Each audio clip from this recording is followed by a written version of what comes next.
에스더서 그러면은 그 성경에 보면은 우리가 66권의 그 이 저자의 이름 가운데서 저자가 누구인지도 명확하지 않으면서 성경의 이름이 분명하게 드러나고 있는 성경이 한 권 있는데 그것이 무슨 성경이겠습니까? 에스더입니다. 에스더.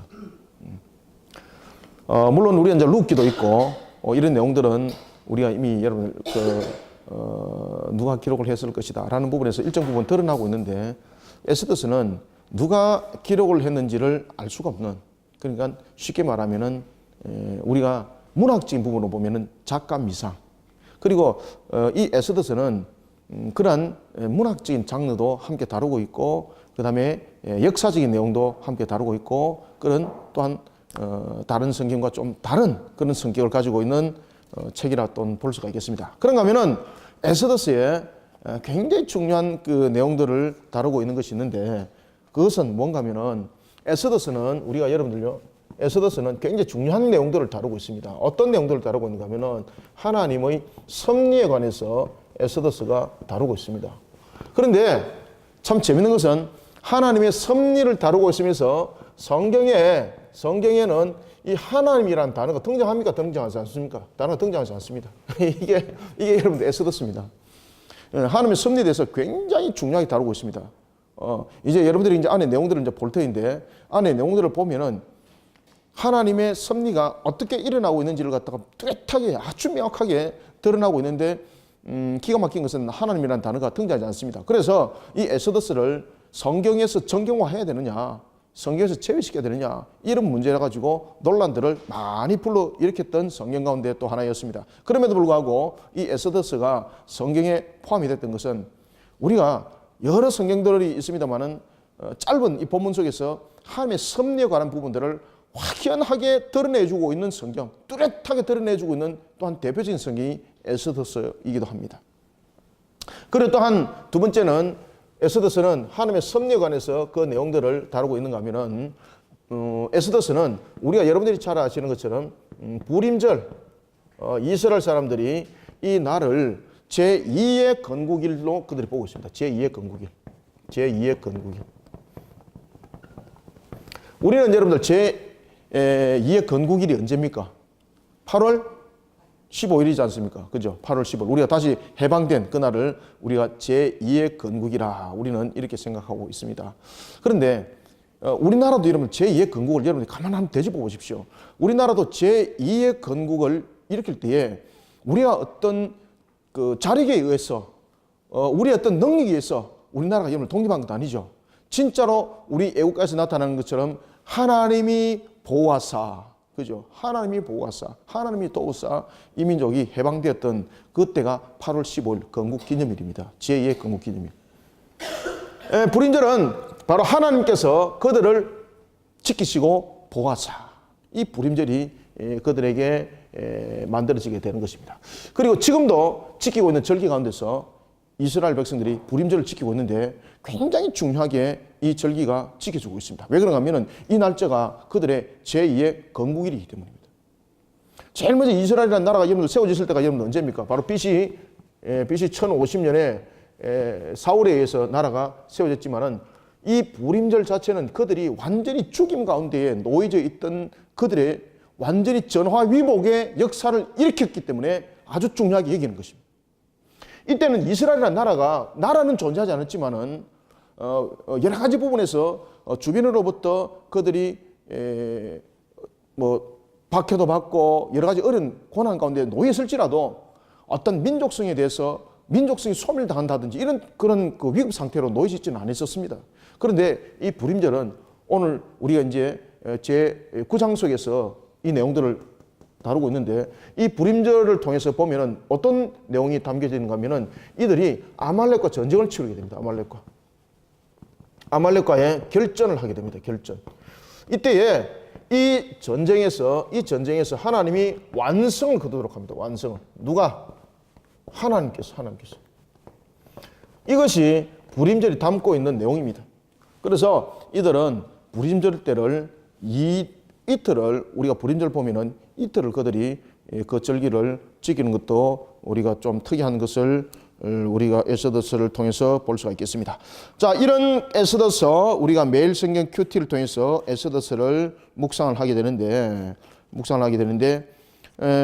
우리가 에스더스에 관해서 매일 성경을 보면은 앞에 나와 있는 이 산책 에스더스는 어떤 것입니다 라면서 이 산책에 관해서 내용들을 다루고 있습니다. 이걸 쭉 한번 여러분들 읽어보시고 이런 부분이 에스더스의 전체적인 내용이구나 라는 것을 여러분 보시면 되겠습니다. 이걸 참고하시고 그 다음에 우리 매일 성경 큐티를 어떻게 할 것인가, 포커스를 어디에 맞출 것인가 라는 부분에 대해서는 오늘 개론부터 시작해서 개론부터 1장부터 3장까지를 1교시, 그 다음에 4장부터 10장까지 2교시를 통해서 녹화를 할 터인데 이것을 충분히 여러분 숙지를 하시고 큐티를 하셔야 됩니다. 그래야만이 에스더를 향해서 우리가 어떤 포커스를 맞춰야 되는가, 오늘도 우리를 통해서 이 나라 이민족을 통해서 나를 통해서 하나님께서 어떤 역사를 일으키는가, 나를 통한 하나님의 그 일하심이 섭리지 않습니까? 이런 것들을 함께 묵상 속에서 여러분들이 발견해내고 그것이 나의 적용점이 와야 되는 것입니다. 그러지 않은 상태에서는 여러분들 정말로 뜬구름 잡는 것이 에스더스의 묵상이라 볼 수가 있겠습니다. 자, 이런 속에 우리가 매일 성경 큐티 여러분들 보면은 제1장은 왕의 잔치, 왕후의 폐위 뭐 이런 식으로 내용들이 다루고 있고, 그 다음에 에스더가 왕으로 간택되는 그 문제들을 다루고 있는 내용들을 쭉 이렇게 점검하고 있습니다. 그리고 난 뒤에 이제 하만에 대한 몰락에 대한 문제들을 에스더스를 통해서 매일 성경이 다루고 있는 것을 우리가 볼 수 있겠습니다. 자, 이런 속에 우리는 이제 에스더스를 성경 본문을 통해서 우리가 전체적 성경 공부와 함께 우리가 어떻게 묵상할 것인지를 중심을 잡아 나가도록 하겠습니다. 자, 여러분들 에스더서는 총 몇 장으로 구성되어 있죠? 그렇죠. 에스더서는 총 10장으로 구성되어 있는데 에스더가 여러분들 우리가 보면은 에스더서에서 그런 이야기를 합니다만은 유다 백성들이라고 말하지 않습니까?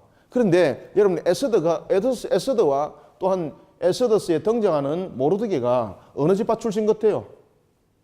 어느 지파 같습니까? 유다 사람들이라고 말하면은 대부분 다 여러분 그 유다 북쪽 지파를 제외한 남쪽 지파의 그 형성을 이뤘던 다시 말하면은 유다 지파를 중심으로 살아왔던 그들이라 볼 수가 있겠습니까? 그런데 오늘 등장하는 모르드게와 그리고 에스더스는 베냐민 지파입니다, 여러분들. 베냐민 지파고 누구의 혈통인가 아세요? 사울의 혈통입니다. 사울의 혈통. 그리고 여러분들 오늘 본문을 통해서도 제가 여러분들에게 다뤄드립니다만은 하만은 아말렉이죠. 그리고 하만은 누구의 후손인가 아십니까?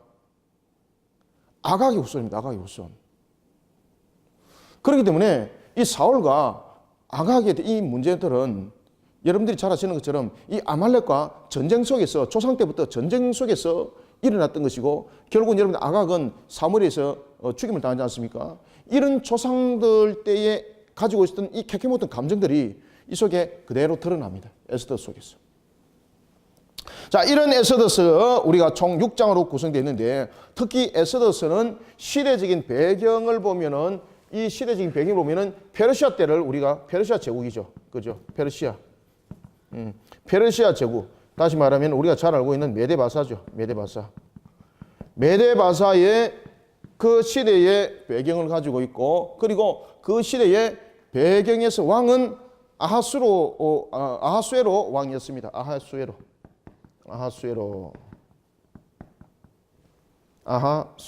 예. 이런 아하수에로 왕이 나라를 다스릴 때에 그 전체적인 시대적인 배경은 언젠가면은 우리가 바벨론 1차 포로와 2차 포로 귀환 그 역사 속에 있습니다. 1차 포로에서 1차 귀환 그리고 2차 귀환. 1차 귀환 때는 여러분 누가 그 당시에 지도자였습니까?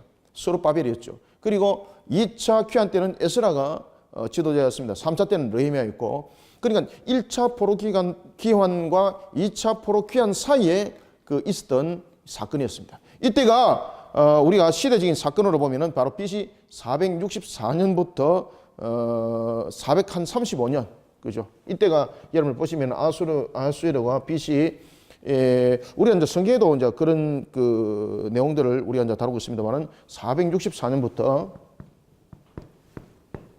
435년 정도까지의 우리가 시간을 역사적인 내용들을 이 속에 우리가 담아내고 있고, 그렇게 여러분들이 연대를 보면은 뭐 그렇게 뭐 틀릴 바가 없겠습니다. 자, 이런 성경을 우리가 총 10장으로 내용들이 구성되어져 있는 것을 우리가 볼 수 있습니다. 그러면은 우리가 한번 구성들을 한번 해봅시다. 여기가 5장 중심을 좀 잡아야 되니까 여기 1장이고 그 다음에 10장이 이렇게 구성되어 있는데, 우리가 에스더서는 여러분 전반기 후반기를 어떻게 다루는가 하면은 1장부터 4장까지를 우리가 전반기로 다루고 있고, 그리고 4장부터 4장 이하죠, 그죠? 1장부터 4장까지고, 그 다음에 그 이후를 우리가 후반기로 에스더서 전반기와 후반기로 우리가 나누는 것을 볼 수가 있습니다. 특히 전반기에는 어떤 내용들을 다루고 있는가 하면은 바로 택한 백성입니다. 택한 백성, 다시 말하면 유다인이라고 이름 놓습니다.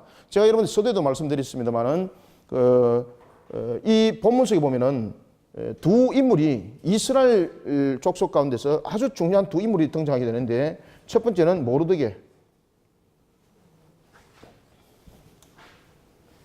모르드게고 두 번째는 이 에스더인데, 이 모르드게와 에스더가 여러분이 잘 아시는 것처럼 이 사촌관계죠, 그죠? 이게 베냐민 지파 소속입니다. 베냐민. 그럼에도 불구하고 이들을 소개할 때에 성경이 무엇으로 소개하고 있습니까? 유다인으로 소개하고 있습니다. 유다인으로. 여기서 여러분 중요한 내용을 여러분들 찾아야 됩니다.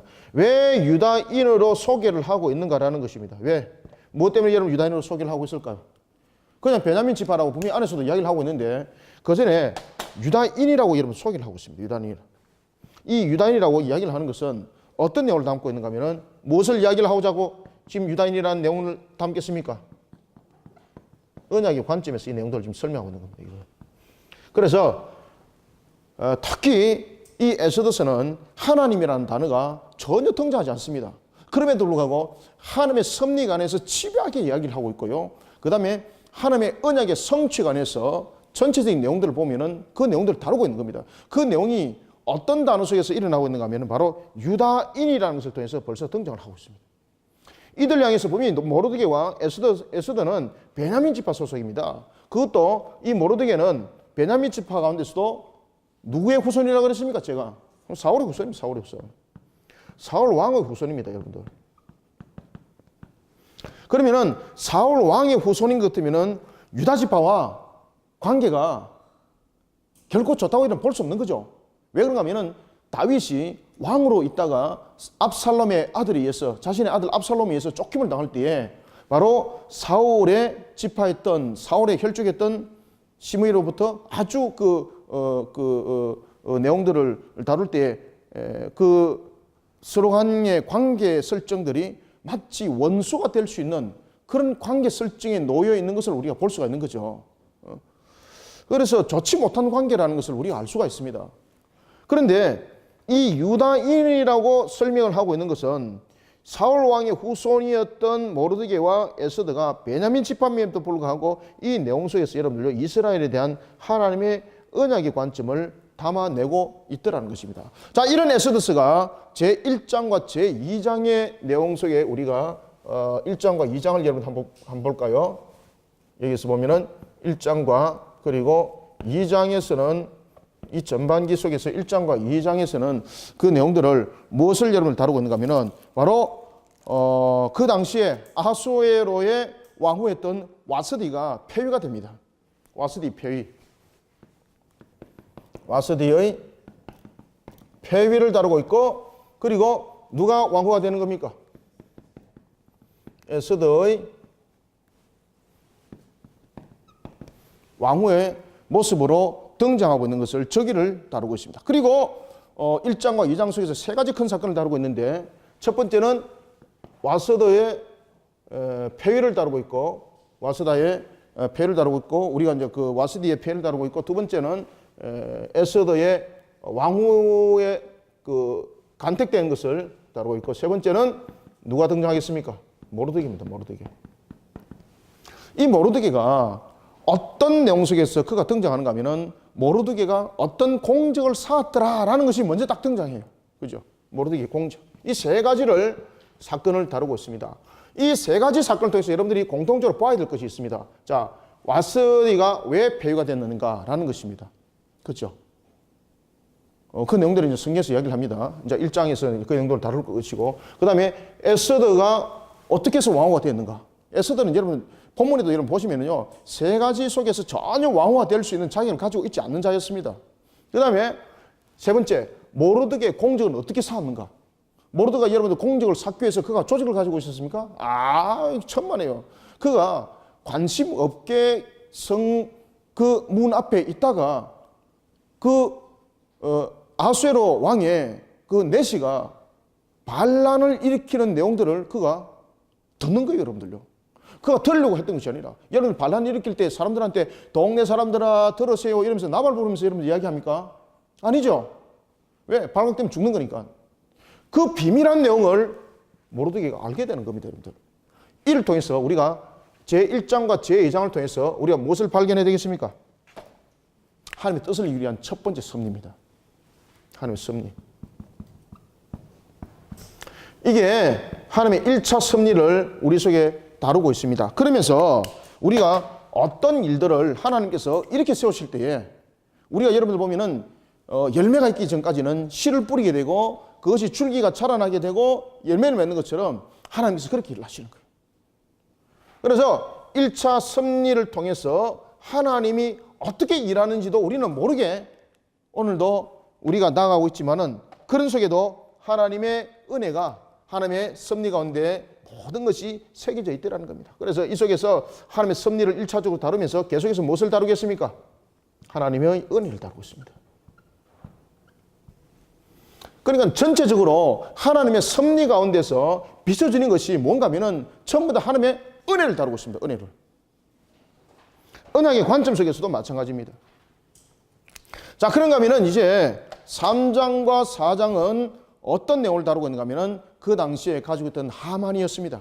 하만이 그 유다인을 멸절하려고 합니다. 그것을 3장과 4장에서 그 내용들을 다루고 있는데 이 속에서는 누가 등장합니까? 하만이 등장합니다. 하만. 그래서 여러분들 에스더서는 보면은 인물들 중심으로 사건들이 일어나는데 그 인물들이 보면은 아주 중요한 5인물이 등장합니다. 한 사람은 누굽니까? 잠깐 왔다가 사라졌던 와스디. 그 다음에 계속해서 10장까지 등장하는 에스더와 모르드게.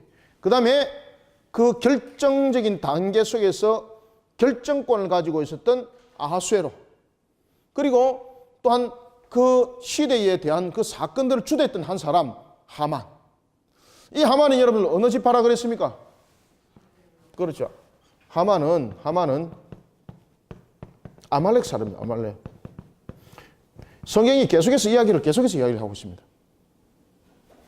그래서 3장부터 4장은 바로 하만이 왜 유다 지파를 여러분 멸절하려고 했는가를 여러분 아셔야 됩니다. 왜 멸절하려고 그가 발버둥을 쳤을까요? 그것이 우리가 이제 본문을 다루면서 보도록 하겠습니다. 그래서 하만의 유다인을 멸절하려는 음모가 3장과 4장에서 그 내용들이 달아지고 있습니다. 그래서 하만의 유다인을 향한 음모. 무엇을 하기 위해서? 그들을 멸절하기 위해서. 왜 그들을 멸절하려고 그랬을까? 우리가 본문을 통해서 나중에 한번 확인해 봅시다. 여러분들 왜 그럼 여기서 제가 말 놓은 김에 한번 제가 여러분들이 물어보겠습니다. 그리고 나중에 본문을 다룰 때도 이야기를 하겠습니다. 여러분들 모르드게가 하만에게 절하기를 거부했죠. 왜 절하기를 거부했을까요? 그 문제 때문에 지금 문제가 밝혀진 것 아니겠습니까? 그래서 어떤 사람들이 모르드게가 아주 교만해가지고 말이지 하나님께서 그를 회개시키기 위해서 이 사건을 일으켰다고 보시면 큰일 나는 거예요, 이거. 저는 그렇게 말하는 이야기를 제가 들어서 제가 여러분들에게 말씀을 드리는 겁니다. 그리고 또 어떤 주석에서는 또 그렇게 말을 하고 있고요. 큰일 나는 겁니다. 그렇게 엉터리식으로 여러분들 그 찍어서 말하면은 아니 되는 거예요. 이 내용들 속에서 중요한 내용이 다루고 있습니다. 만약에 여러분들요, 그 문제가 하만에게 절하지 아니했던 그 문제가 자신의 교만이었다면은 하나님께서 이 부분들을 내용들을 다룰 때 유다인이라는 소개로 나오지 않습니다. 지금 유다인으로서 이 내용들을 다루고 있다는 것은 지금 언약적인 관점 속에서 이 문제들을 다루고 있다는 것이고, 다시 말하면은 여호와의 신앙으로 이 문제들을 집어 나간다는 이야기입니다. 지금 이게. 그래서 내용들을 그렇게 보시면 큰일 나는 겁니다. 따라서 왜 유다인이라고 이야기를 하고 있고, 분명히 그 당시에 그가 베냐민 지파임에도 불구하고 유다인이라고 말하는 것은 그가 물론 남쪽 지파에 그 당시에 소속되어 있었고, 그리고 그가 유다 왕국 속에 있는 백성으로서의 그가 붙잡힘을 받아서 나중에 바벨론의 포로로 갔던 그 후손이라는 것을 성경에서도 다루고 있습니다. 그럼에도 불구하고 유다인이라고 말할 수가 없는 거예요. 그죠? 그냥 우리가 성경에서 그를 더 정확하게 다룬다면 그냥 베냐민 지파로 계속 이야기하면 되는 거예요. 그런데 유달스럽게 베냐민 지파라고는 이야기를 갖다 타 한번 던져놓고 계속해서 그를 유다인이라고 다루고 있습니다. 그죠? 그럼 이유가 있다는 겁니다. 이것이 바로 언약적 관점에서 이 내용들을 바라보지 않으면 아니 된다는 것입니다. 그 다음에 후반기에는 이와 같이 이런 속에서 전반기에는 바로 선민자손 유다의 멸절에 대한 위기를 다루고 있습니다. 이 속에서 이제 하나님의 1차 섭리가 다뤄지고 있습니다. 이 속에서는 우리가 1장부터 4장까지는 이 내용들이 무엇을 다루고 있는가 하면 바로 유다인의 멸절의 위기, 유다인의 멸절의 위기, 유다인의 멸절의 위기. 왜 그들이 멸절 가운데 위기에 놓이게 됐는가? 이유가 있어야 되겠죠. 자, 멸절 가운데에 그들이 멸절 가운데 놓여진 이유. 그 다음에 이 위기 가운데 놓여져 있을 때 하나님께서 어떻게 일하셨는가? 하나님의 일하심이 어떻게 나타나는가? 이 내용들이 이제 다뤄지고 있겠습니다. 자, 그런가 하면 이제 우리가 두 번째로 우리가 5장부터 이제 10장까지 그 내용들을 보면은 위기가 있으면 문제를 해결해야 되지 않습니까? 그래서 두 번째는 선민자손이라고 분명히 표현하고 있습니다. 선민자손인 유다인의 성리와 구원을 다루고 있습니다. 그래서 우리가 4장부터는 선민자손인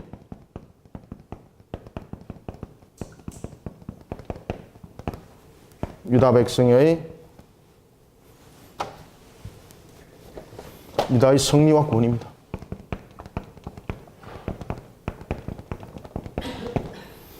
선민자손인 유다의 성리와 구원을 말하고 있다. 여러분들 제가 왜 성리라는 단어를 딱 썼을까요? 제가 지금 의도적으로 썼죠, 이거를. 이미 제가 전체적으로 설명할 때 여러분들에게 말씀드렸습니다. 이 내용들 속에서 여러분들 아말렉과의 19장에서 보면은 불임들이 생기기 전까지 그들과 마지막 전투를 합니다. 그래서 이 전투에서 그들이 승리하지 못하면 거기서 죽는 거예요. 여기서 선민자손인 유다의 성리를 누가 안겨주고 그들을 누가 구원하셨는가? 누가 승리하게 하시고 누가 구원하게 하셨습니까? 그렇죠. 하나님의 일하심이죠. 그래서 하나님의 섭리. 이것이 여러분들 1차 섭리가 있다면 이것이 바로 하나님의 2차 섭리가 되겠습니다. 하나님의 2차 섭리. 1차 섭리는 그들을 회복시키기 위해서 하나님께서 작업을 하신 거죠. 1차 섭리는. 그런가 하면은 2차 섭리는 하나님께서 작업을 한 것으로 끝나는 것이 아니라 열매로서 응답하셨죠. 어떤 열매로? 두 가지의 열매로 응답하셨습니다. 첫 번째는 성리의 열매, 두 번째는 구원의 열매. 이 두 열매로 하나님께서 응답한 것을 볼 수가 있습니다. 그래서 5장부터 7장까지는 바로 이런 하만의 음모를 하나님께서 꺾어야 되겠죠. 그죠? 지금 하만의 음모를 꺾고 난 뒤에 또 두 번째 아말렉과의 전투가 남아 있습니다. 그래서 5장부터 7장까지는 5장부터 7장까지는 그 내용들을 어떻게 다루고 있는가 하면은 하만의 음모를 하나님께서 꺾으십니다. 그래서 하만의 음모의 실패와 하만의 처형을 다루고 있습니다. 하만의 음모의 실패를 다루고 있고, 두 번째는 하만의 처형이죠. 그냥 간단한 죽음이 아니라 하만은 여러분들이 잘 아시는 건 처형당합니다. 처형당합니다. 자, 그리고 이제 8장부터 이제 10장까지 그 내용들은 어떤 내용들을 이제 다루고 있는가? 하만만 처리하면 안 되는 거죠. 왜 그렇습니까? 지금 하만으로 통해서 그 조서가, 왕의 조서가 지금 내려가 버린 상태죠. 하만에 의해서 유다 백성들은 전부 다 법적으로 죽여도 된다라는 그런 왕의 어명이 내려간 상태가 되었습니다. 그러면 하만만 처리해서는 될 문제가 아닙니다. 문제는 뭔가 하면은 이미 발동되어지고 있는 왕의 그 효력은 이미 발동을 하고 있습니다. 그러면은 왕의 효력 속에서 이 효력을 방어할 수 있는 또 다른 어명이 있어야 되겠죠. 그래서 어떤 사람들은 어떤 내용을 이야기를 하고 있는가 하면은 첫 번째, 왕이 내려졌던 조서가 취소되었다고 말하고 있지만은 그렇지 않습니다. 왕의 조서가 지금 효력을 발동하고 있습니다. 그래서 이 조서를 발동하고 있는 이 효력을 무마를 시키기 위해서는 어떻게 되는가 하면요, 유다인들이 독립적으로 그들과 대항해서 싸울 수 있는 자격이 부여가 되어야 되는 것입니다. 따라서 세 번째는 하나님께서 이 하만만을 제거하는 것이 아니라 유다를 회복시키기 위해서 조서를 내리게 하는 거예요. 그때 유다인들이 스스로 자신들을 방어할 수 있고 공격할 수 있는, 여러분 보십시오.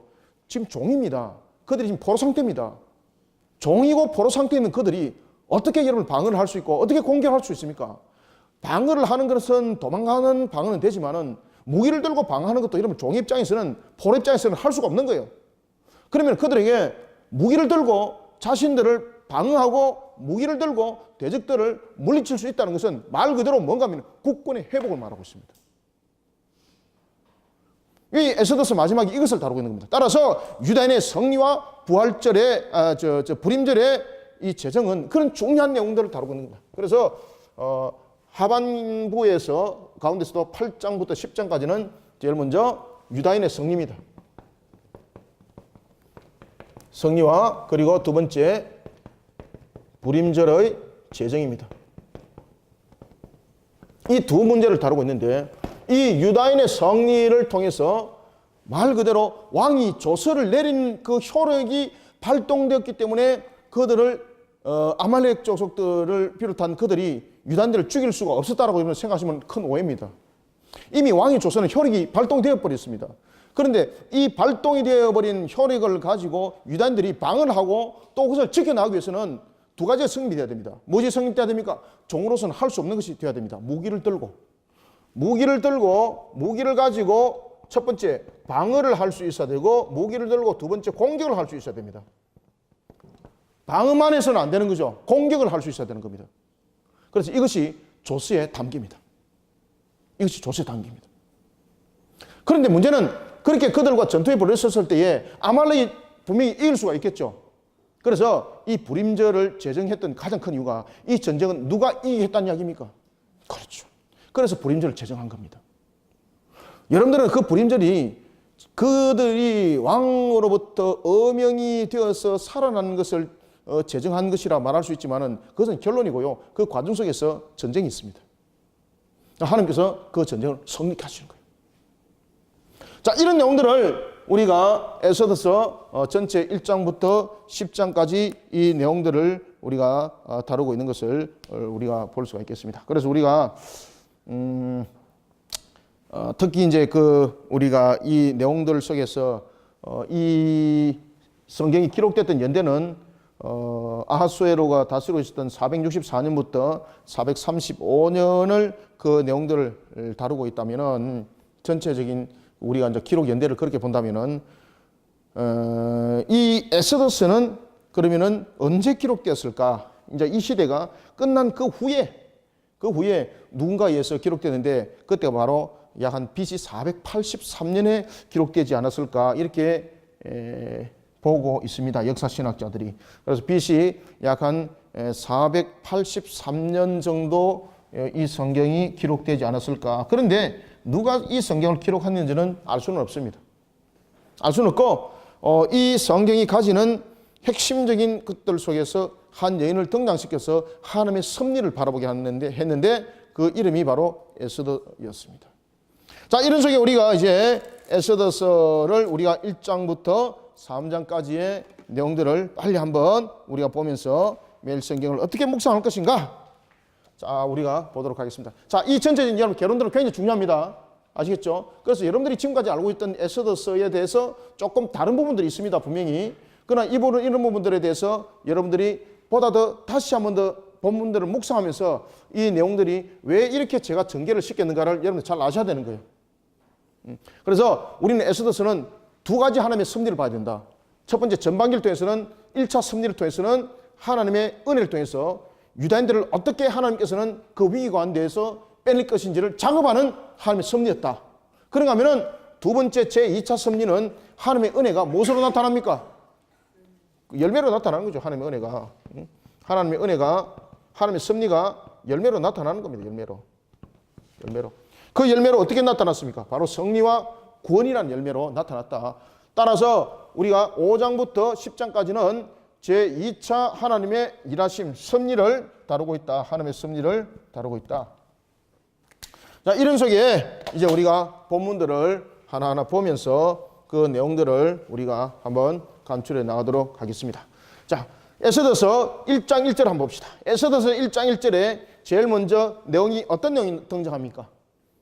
그렇죠. 이 일은 역사적으로 일어났던 정확한 사실입니다. 라면서 아하수에로가 왕으로 나라를 다스릴 때에 일어났습니다. 이렇게 말하고 있죠. 그러면서 아하수에로가 다스렸던 나라의 그 모습들을 담고 있는데 어디까지라고 말하고 있습니까? 인도에서부터 구스까지입니다. 구스. 범위가 대단하죠. 그죠? 인도만 해도 그거 대단한데, 여러분, 구스는 어디까지인가 하면요. 이 구스라는 것은 굉장히 큰 폭을 다루고 있습니다. 그 당시에, 지금으로 말하면은 여러분, 그 이집트 남부 지역 뿐만 아니라 수단의 전 지역, 그리고 우리가 지금의 이제 이디오피아 북부 지역, 이 부분들을 우리가 구스라고 말하는 거예요. 그리고 광범위한 거죠. 페르시아 제국이 여러분들 엄청난 제국을 형성하고 있었습니다. 지금 여러분들 인도만 해도 정말 대단하지 않습니까? 그죠? 세계에서 여러분 인구가 제일 많은 곳이 여러분 중국이 아니에요. 사실 인도예요. 중국 사람이 벌쩍 뛰어가지고 지구가 쿵 동시에 떨어지면 지구가 움직인다 그러잖아요. 인도 사람들이 일어나가지고 벌쩍 동시에 일어나서 쿵 뛰면은 지구 가라앉습니다. 이와 같이 지금으로 보면은 그런 굉장한 그 폭넓은 그런 지역들을 다루고 있었고, 그리고 그 당시에도 여러분들 잘 아시는 것처럼 이 인도와 구스라는 것은요, 문명의 중심지입니다. 문명의 중심지입니다. 아주 중요한 문명의 중심지들입니다, 이곳이. 그러니까 그 페르시아 왕국이 대단한 그런 다스림을 하고 있을 때였습니다. 이때 여러분들 에스더가 왕후가 될 수 있는 것은 정말로 자다 깨어나서 그냥 소설을 써도 그런 소설을 쓸 수 없습니다. 이 말입니다. 어떻게 여러분들 그가 왕후가 될 수 있습니까? 포로로 끌려온 후손인데. 그렇다 그래서 포로로 끌려가서 자신이 어떤 아버지가 또 있고 또 가정이 또 부유했고 이러면 문제가 달라져요. 그죠? 여러분이 잘 아시는 것처럼 그 롯도 보면은 자신이 그 아브라함과 함께 헤어져서 그가 소돔과 고모라를 그가 삶을 살아갈 때에 그가 가지고 있는 여러 가지 재력적인 부분들, 이런 부분들을 통해서 그 지위가 속히 올라가는 거죠. 근데 여러분들 보시면은 에스더서는 그런 입장이 아닙니다. 오늘 본문에 보면은 모르드게가 그를 친딸처럼 키우게 됩니다.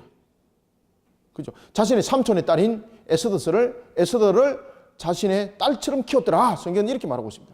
그럼 쉽게 말하면은 에스더가 여러분들 볼품없다는 거예요. 가난하고 그 다음에 어떤 부분에서도 권력적인 부분에서도 힘에 대한 의지 대상이 없고 그런 모습뿐만 아니라 포로의 후손, 소외된 자. 그러니까 어떤 부분에서도 왕후가 될 수 있는 자격이 없습니다.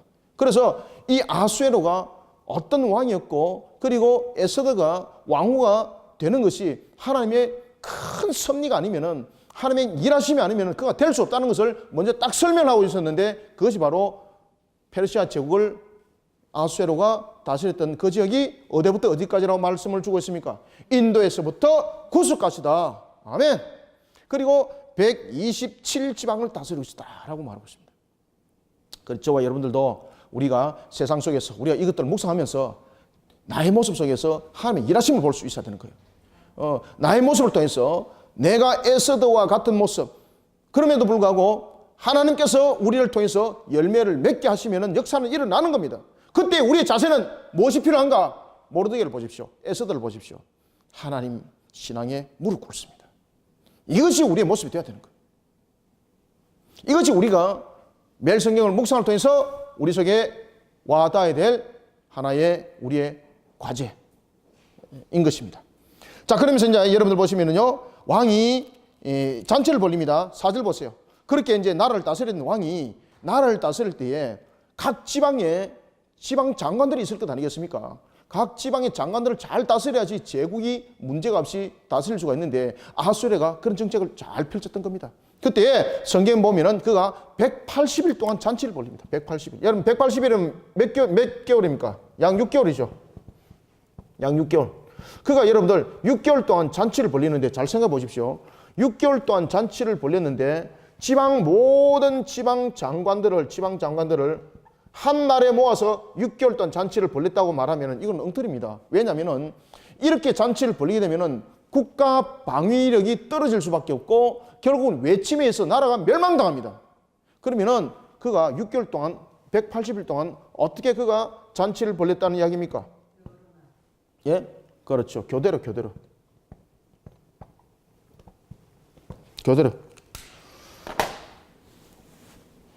처음에는 A지역, 두 번째는 B지역 이러면서 순차적으로 지방 장관들을 불러서 잔치를 벌립니다. 그것을 180일 동안 했다는 거죠. 그러면은 여러분들 지방 장관을 불러서 왜 잔치를 하겠습니까?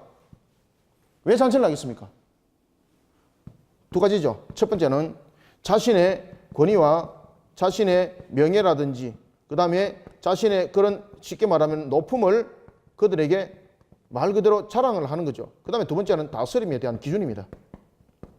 다스림에 대한 기준점을 잡는 겁니다. 그들을 부른다는 자체가 그들이 왕에게 무엇을 어떻게 한다는 이야기입니까? 그렇죠.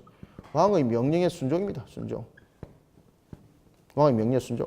잔치에 참여한다는 자체가 왕이 불렀기 때문에 와야 된다는 거예요.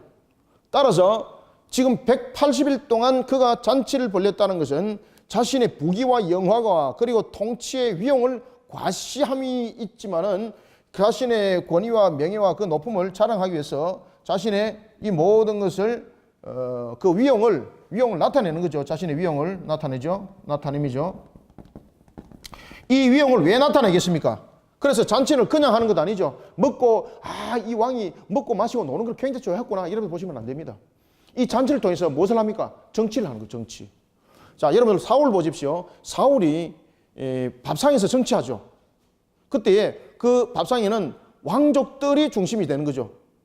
그 당시에 여러분 왕들은 정치가 이렇게 잔치상에서 밥상에서 정치들이 형성이 되었습니다. 따라서 이 180일을 잔치를 벌였다는 것은 무슨 물론 그 잔치 속에는 여러분들이 잘 아시는 것처럼 먹고 마시고 취하고 이런 것도 있습니다만은 그 속에서 나타나는 건 가장 핵심적인 것이 뭔가 하면은 다스림입니다. 다스림. 이것이 핵심입니다. 핵심. 그래서 이 왕이 6개월 동안 지방 장관들을 순차적으로 불렀습니다. 불른 이유는 이 왕의 명령에 잔치에 참여하는 자체가 그들에게 영광이고 그러면서 왕은 그들에게 왕이 이게 하나님이 되어 있는데 하나님이 아니고 왕입니다. 왕의 명령에 순종하는 길들이기 작업입니다. 이게. 자, 그런가 하면은 이렇게 이제 정치들을 펴나가면서 충성심을 고취시키는 내용들이 이 속에 이제 등장하는 거죠. 왕에게 충성 맹세하는 거죠. 잔치가 이제 끝나고 나면은 그들이 무슨 맹세를 하겠습니까? 왕 앞에 충성 맹세를 하는 거예요. 그러면서 이제 충성 맹세하지 않는 자들은 교체해버리겠죠. 그죠? 교체해버리든지 아니면은 그의 생명을 거기서 정해버리든지. 그러니까 이 성격을 너무나도 잘 알고 있는 이 지방 장관들이 충성 맹세 안 할 사람 누가 있겠습니까? 여기서 이제 무엇이 나타난다고 그랬습니까? 충성명세가 나타나는 거예요. 충성명세. 이것이 핵심이죠. 그죠? 다스림에 대한 기준 딱 설정하죠. 그 속에서 무엇을 그는 자신에게 담습니까? 자신이 그런 배품이 있고 그리고 자신의 그릇에게는 충성명세라는 걸 딱 담아내는 거예요. 아수리가 그렇게 딱 정치를 하는 겁니다. 그러면서 자 보십시오. 그리고 난 뒤에 10절 보십시오. 그리고 10절에 보면은 제7일에 왕이 주홍이 일어나서 어전 넷이 잔치라고 이렇게 말하고 있고, 그리고 누구를 부릅니까? 왕후 와스디를 부릅니다. 뿐만 아니라 이제 여러분들 이제 여기서 또 하나 우리가 이제 5절에 잠깐 짚고 넘어야 될 것이 있는데, 4절에는 보면은 180일 동안 지금 잔치를 했습니다. 그리고 5절에 보면은 또 7일 동안 또 잔치를 합니다. 이거는 뭔가 하면은 180일의 잔치는 180일 동안의 잔치는 어떤 성격을 담고 있습니까? 바로 이 지방 장관들에 대한 충성심을 담아내는 거죠. 충성심을 담아내는 거라면은, 그러면 7일간의 잔치는 왜 했는가? 왜 7일간 또 이게 첫 번째 잔치였고 이게 두 번째 잔치입니다. 왜 7일간 또 잔치를 했습니까? 이 두 번째 7일간의 잔치는 수고한 자들에 대한 보상입니다. 수고한 자들에 대한 보상. 180일의 잔치에 헌신한 자들, 그들을 어떻게 한다는 이야기입니까? 지금 밑에 글자 보입니까? 이거를 보상하는 잔치입니다. 보상하는 잔치. 첫 번째 잔치는 지방 장관들에게 충심을 끌어내는 잔치였다면, 두 번째 7일간의 잔치는 보상하는 잔치입니다. 보상하는 잔치. 그래서 여러분들 왕에게 헌신하면은 누구든지 보상받는다는 거죠. 왕에게 헌신하면은, 그러니까 왕이 명령을 주면은 누구든지 여러분들 열심히 하라는 거예요. 그래서 6개월간 아하수에로가 수산궁에서 잔치를 벌였던 그 백성들을 위로하는 그런 성격을 가지고 있습니다. 이때에 왕이 제7날 주흥이 일어났어. 그럼에도 불구하고 여러분들 사람은 이렇게 실수함이 있다는 거죠. 결국은 여러분들 보시면은 세상적인 방법, 그리고 이 세상적인 모습 속에서 결국은 우리 속에 나타나는 것이 우리의 스스로의 무너짐이 나타나는 겁니다. 그런데 하나님은 이런 속에도 일하고 계십니다. 여러분. 그래서 10절을 딱 별표를 치놓으세요. 제7일에 주흥이 일어나서 술을 지나치게 마셨다는 거죠. 그리고 술을 지나치게 마셔서 취한 상태가 되어버렸습니다. 온전한 정신으로 바르게 판단할 수 없는 상태가 되었습니다. 그때도 하나님께서 그를 통해서 일하십니다. 어떻게 일하는가 하면은 이 왕이 실수를 한 겁니다. 어떤 실수를 했는가 하면은 왕후 와시디를 불러가지고 춤을 추도록 한 겁니다. 그런데 왕후의 입장에서는 참으로 어떻게 보면은 잔치상에서 자신이 기생의 노릇을 하는 거지 않습니까? 그러니까 이게 왕명은 맞지만은 이 왕명을 지키기에는 자기 자존심이 너무나도 무너지는 겁니다. 실질적으로 역사 속에서 그런 내용들이 있었습니다. 어떤 왕이 자신의 술 취해가지고 왕후를 불러가지고 옷을 발간을 벗겨버리는 거예요. 옷을 홀딱 벗겨가지고 그래서 춤을 추도록 만들어 겁니다.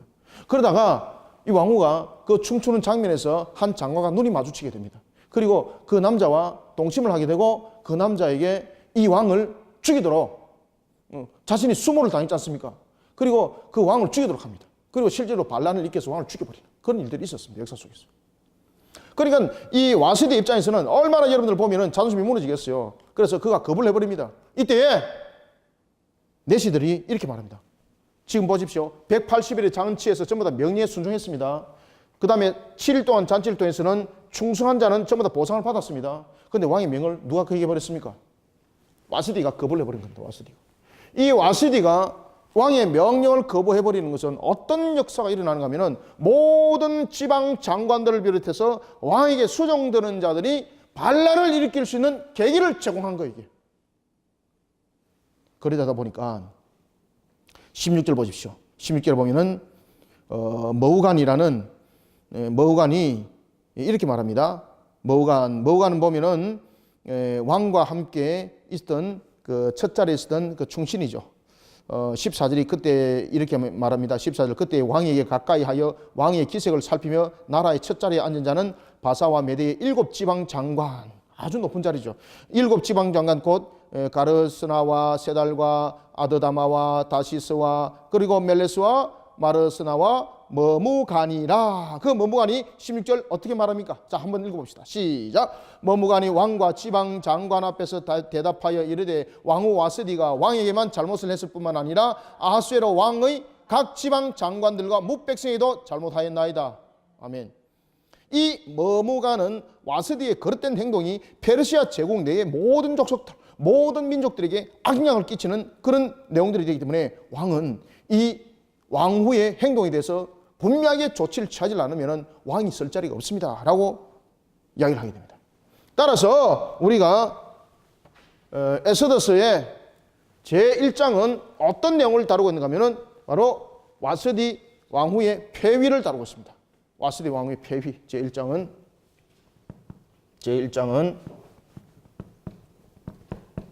와스디 왕후의 폐위를 다루고 있습니다. 왜 폐위당했는가? 이 폐위를 시킬 수밖에 없는 것은 왕의 그 권위에 도전한 자는 아무도 살아남지 못한다라는 것을 갖다가 확인하게 만들기 위해서. 그리고 난 뒤에 그것을 공개적으로 19절 보십시오. 공개적으로 법으로 정합니다. 19절 왕이 만일 좋게 여기실진데 와시디가 다시는 왕 앞에 오지 못하게 하는 조서를 내리되 바사와 메대의 법률에 기록하여 변개함이 없게 하고 그 왕후의 자리를 그보다 나은 사람에게 주소서. 공개적인 정치 그리고 공개적인 징계, 그것을 나라의 법률로 삼아야 된다는 거죠. 그런 왕명에 대해 그래야만이 왕명에 대해서 불복종하는 일들이 일어나지 않는다는 겁니다. 이것을 법제화해서 절대로 이것을 취소할 수 없도록 만들어야 됩니다. 그래야만이 이 페르시아 제국이 건강하게 나라가 보존되어질 수 있습니다. 그리고 왕도 보존되어질 수 있습니다. 그럼 왕이 되는 거 맞거든요. 그래서 바로 폐위시켜버린 거예요. 이런 속에도 하나님은 일하심이 있었다 없었다. 그렇죠. 이 내용들을 다루고 있는 겁니다. 그것을 우리는 하나님의 1차적 섭리라 보셔야 됩니다. 그러면 저와 여러분을 통해서 하나님은 1차적 섭리와 2차적 섭리가 있다는 겁니다. 우리를 통해서 씨 뿌리는 하나님의 섭리가 있어요. 그런가 하면은 나중에 2차적인 부분에서 그들이 결국은 싸워서 승리를 거둘 수 있는 그들의 신앙의 결단도 있어야 되는 겁니다. 이런 속에 열매가 있다는 겁니다. 자, 그런 속에 이제 제2장은 왕의 명리에서 왕비가 폐위가 됐으면은 제2장에서는 이제 어떻게 내용이 다뤄지겠습니까? 이 폐위된 자리를 누군가가 채워야 되겠죠. 그럼 누가 채워졌다는 이야기입니까? 그렇죠. 에스더가 채워졌다는 이야기요. 그러니까 여러분들 하나님이 일하시면 이런 거예요, 여러분들. 그때 에스더에 대해서 소개를 할 때 에스더는 보잘것없습니다 라고 말하고 있습니다. 따라서 제2장은 바로 에스더의 왕위의 즉위와 그리고 모르드게의 공적을 다루고 있습니다. 에스더의 왕후 즉위와 그리고 모르드게의 공적, 모르드게의 공적을 다루고 있습니다. 제2장. 자, 이런 속에 우리가 성경을 빨리 한번 보도록 하겠습니다. 그래서 제2장 1절 보세요. 제2장 1절에 보면은 그 후에 아하수에로 왕이 노가 거침에 와스디와 그가 행한 일과 그에 대하여 내린 조서를 생각하거니라고 말하는 그 후라는 것은 하나님의 세밀한 일하십니다. 그 후는 무엇을 다루고 있습니까? 그 후에라는 것은 무엇을 말하고 있다? 하나님의 세밀한 일하심. 하나님의 세밀한, 저와 여러분들 향해서 하나님께서 세밀하게 여러분 일하십니다. 이것을 매일성의 묵상을 통해서 여러분들이 발견하셔야 됩니다. 오늘 나를 통해서 어떻게 여러분들 하나님께서 세밀하게 나를 갖다가 만들어 가실까? 나를 통해서 나를 만들어 가기 위해서 어떻게 하나님은 세밀하게 일하고 계실까? 이것을 발견하시길 바랍니다. 여러분들 창세기 41장에 보면은 마치 요셉을 떠올리지 않습니까? 지금 여기에 그 후에라는 것은 창세기 41장에 보면은 41장 1절에 보면은 만 2년 후에라고 말하잖아요. 만 2년 후에. 그러니까 요셉이 옥에 갇혀 있습니다. 그럼에도 불구하고 요셉이 옥에 갇혀 있을 때 그의 모습은 아무것도 찾아볼 것이 없습니다. 그런데 하나님은 그를 만들어가기 위해서 일하시고 계셨죠. 따라서 그 후에라는 것은 하나님의 세밀한 일하심을 볼 줄 알아야 된다. 우리는 오늘도 나를 통해서 하나님의 세밀한 일하심을 의심치 마시길 바랍니다. 이것이 하나님의 1차적 섭리 속에 나타나는 겁니다, 여러분들. 자, 이런 속에 오늘 본문에 보면은, 자, 5절에 보면은 이렇게 말합니다. 그가 누군가? 5절 함께 읽어봅니다. 시작. 유다 수산에 한 유다인이 있으니 이름은 모르드게라. 그는 베냐민 자손이니 기스의 정손이요 시므의 손자요 야일의 아들이라. 아멘. 여러분들 말 그대로 시므이만 우리가 보더라도 사실은 유다 지파와 관계가 좋지 않습니다. 어쨌든 간에 사울의 그 후손들이 보면은, 그리고 그 당시에 베냐민 지파의 그 후손들이 다윗과의 관계 속에서 결코 여러분들요 이렇게 부드러운 관계가 아니었습니다. 그래서 오늘 본문에 보면은 그 이야기를 지금 하고 있는 겁니다. 시므의 손자였다고. 그죠? 시므의 손자였다고. 물론 다윗이 전체를 품습니다. 그죠? 다윗이 만약에 시므이라든지 전체를 품질 안 했다면 문제가 불겨날 수밖에 없는 겁니다. 그런데 나중에 이스라엘의 왕국에 솔로몬이 3대 국적이 있는데 그 3대 국적 가운데서 한 명이 누굽니까? 요압이었고 그 다음에 자신의 형이었던 아도니아였고, 그죠? 그 다음에 대제사장이 그의 말 그대로 대적이었습니다. 그런가 하면은 솔로몬이 그에게 걸림돌이었던 한 사람이 있었는데 그가 누구였습니까? 바로 시므이였습니다. 시므이. 자, 우리가 열왕기를 잠깐 한번 보고 우리가 이 내용들을 보도록 하겠습니다. 자, 열왕기상 어디를 보시는가 하면은 자, 우리가 3장을 우리가 2장을 봅시다. 2장. 시므이가 왜 처형당했는지. 자, 시므이가 처형당한 장면 보겠습니다. 자, 2장 40절 보겠습니다. 한번 읽어보겠습니다. 시작. 시므이가 그 종을 찾으려고 일어나 그의 나귀의 안장을 지우고 가드로 가서 아기스에게 나아가 그의 종을 가드에서 데려오니 43절 읽습니다. 시작. 네가 어찌하여 여호와를 두고 한 명세와 내가 네게 이런 명령을 지키지 아니하였느냐. 그리고 45절 46절 시작. 그러나 솔로몬 왕은 복을 받고 다윗의 왕위는 영원히 여호와 앞에서 견고히 서리라 하고 46절. 여호야다의 아들 브나야에게 명령하여 그가 나아가서 시므이를 어떻게 친히 그가 죽은지라 이에 나라가 솔로몬 손에 견고하여지니라. 아멘. 유다 지파와 여러분 가까울 수가 있겠습니까? 가까울 수가 없는 거죠. 그러면서 시므이였습니다. 그죠? 그런데 유다인이라고 말을 하고 있습니다. 이것은 자신이 포로로 끌려온 그 지역에 대한 나라의 이름도 말하고 있는 것이지만 이를 의도적으로 유다인이라고 지금 내용을 담고 있는 것은 이 내용을 적었던 것을 지웠습니다만은 바로 하나님의 언약적 관점을 담고 있다는 거죠. 그런 모르드게 그리고 그런 에스더는 어떤 관계였을까요, 여러분들? 어떤 관계였을까요? 7절 읽습니다. 시작. 그의 삼촌의 딸 하다사 곧 에스더는 부모가 없으나 용모가 곱고 아리따운 처녀라. 그의 부모가 죽은 후에 모르드게가 자기 딸같이 양육하였더라. 아멘. 베냐민 지파였습니다. 그리고 그들은 포로였습니다. 그리고 오늘 성경에도 보면은 6절에 보면은 그가 그 당시에 바벨론 왕 느부갓네살이 예루살렘에서 유다 왕 여고나, 여기서 여고나는 여호야긴입니다.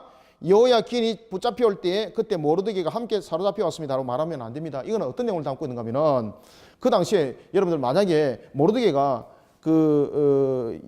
여호야긴과 함께 붙잡혔다면은 지금 나이로 맞지 않습니다, 이게. 그러면 이 내용은 어떻게 다루고 있는가 하면은 모르드게가 당시 BC 597년에 끌려오는 이때에 이 내용 속에서 유다 왕 여호야긴과 함께 끌려가는 것이 아닙니다.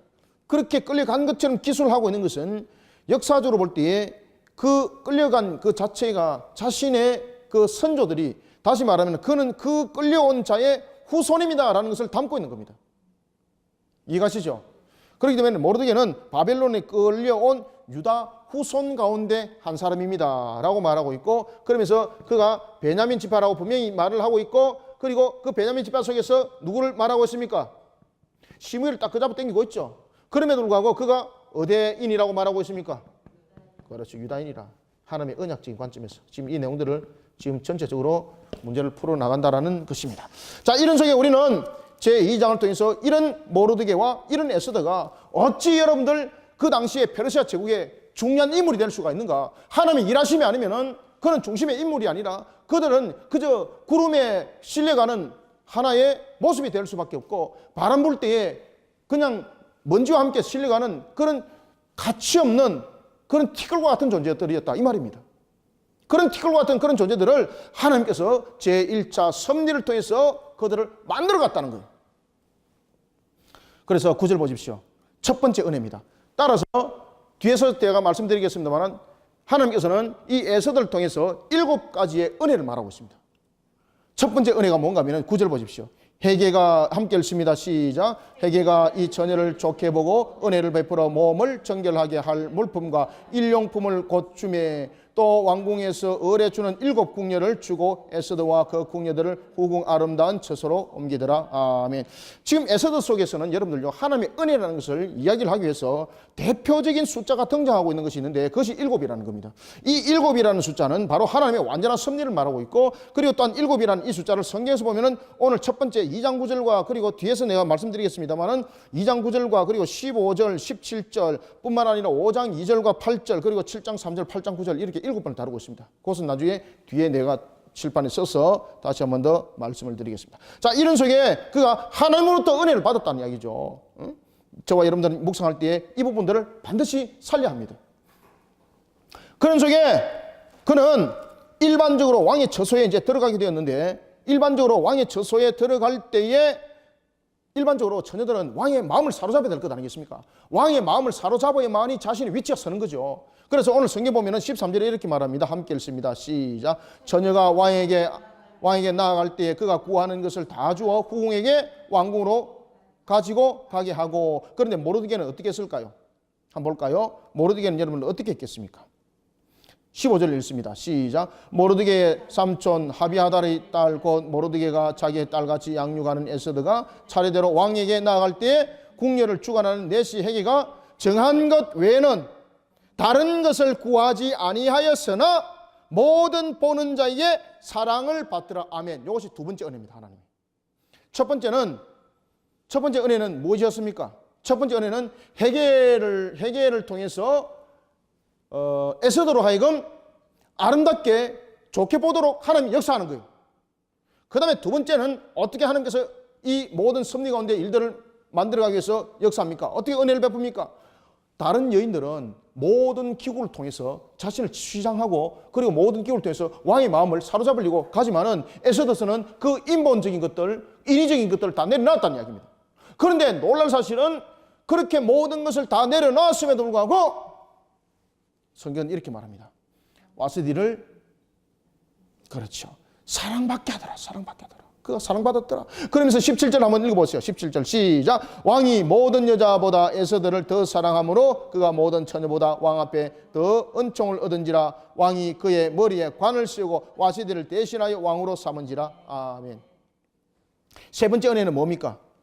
왕으로부터 은총을 얻게 하는 것. 17절 중반절. 그 다음에 네 번째 은혜는 뭡니까? 그의 머리에 왕관을 씌워서 와시디를 대신하도록 하는 것. 이런 속에 여러분들 에스더가 무엇이 잘났다는 이야기입니까? 무엇이 있습니까? 아무것도 없습니다. 심지어 자신의 사촌이었던 모르드게는 에스더로 하여금 이렇게 말합니다. 네가 베냐민 지파 출신이라는 것을, 네가 베냐민 지파 족속이라는 것을 말하지 마라. 네가 유다인이라는 것을 말하지 마라. 함구시킬 정도로 자신들의 위치는 왕으로부터 사랑받을 수 있는 위치가 아니었습니다. 그런 가운데서 여러분들 보십시오. 하나님께서 에스더는 그렇게 세우고, 그러면 모르드게는 어떻게 하는가? 자, 20절부터 21절, 22절 그 내용을 다루고 있는데, 하나님께서는 모르드게에게 알게 한 사건이 있습니다. 모르드게가 알게 한 것은 바로 뭔가 하면은 왕을 해치고자 하는 내시. 21절 함께 읽습니다. 시작. 모르드게가 대궐 문에 앉았을 때에 문을 지키던 왕의 내시 빅단과 데레스의 두 사람이 원한을 품고 아하수에로 왕을 암살하려는 얼모를 꾸미는 것을 누가 졌습니까? 아멘. 누가 알겠다는 거예요. 그래서 22절에 보면은 모르드게가 알고라는 것은 여러분들 보십시오. 그 비밀한 것을 모르드게가 있는 속에 사람들이 있는 곳에 그 비밀한 것을 말할 사람 누가 있어요, 여러분들? 그래서 하나님께서 두 번째는 모르드게를 쓰는 거예요. 첫 번째는 하나님께서 섭리 가운데 1차적 섭리 가운데서 와세디를 폐위하고 에스더를 대신하게 했고, 두 번째는 모르드게를 통해서 공적을 쌓게 합니다. 그런데 이때까지 이 두 사람의 지위 속에서 하나님의 일하심의 열매가 결론이 어떻게 될지는 아무도 몰랐습니다. 그런데 나중에 보니까 이 두 문제를 통해서 하나님께서는 이스라엘을 회복시켰는데 바로 언약의 성취를 이루더라, 이 말입니다. 하나님의 성취를 이루더라. 따라서 우리는 이런 모습을 통해서 우리가 하나님께 영광을 돌리는 우리 모습들이 되길 바랍니다. 그 다음에 세 번째는 제3장에는 이제 어떤 내용을 다루고 있는가 하면은 하만의 유대인의 멸절 음모를 다루고 있습니다. 제3장은요. 자, 여기까지만 하고 이제 후반에 가서 제 두 번째 시간에 다시 다루도록 하겠습니다. 그래서 제3장은 어떤 내용을 다루고 있는가 하면 바로 하만의 유대인의 멸절 음모입니다. 하만의 유다인의 멸절 음모. 왜 그가 죽이려고 그랬을까?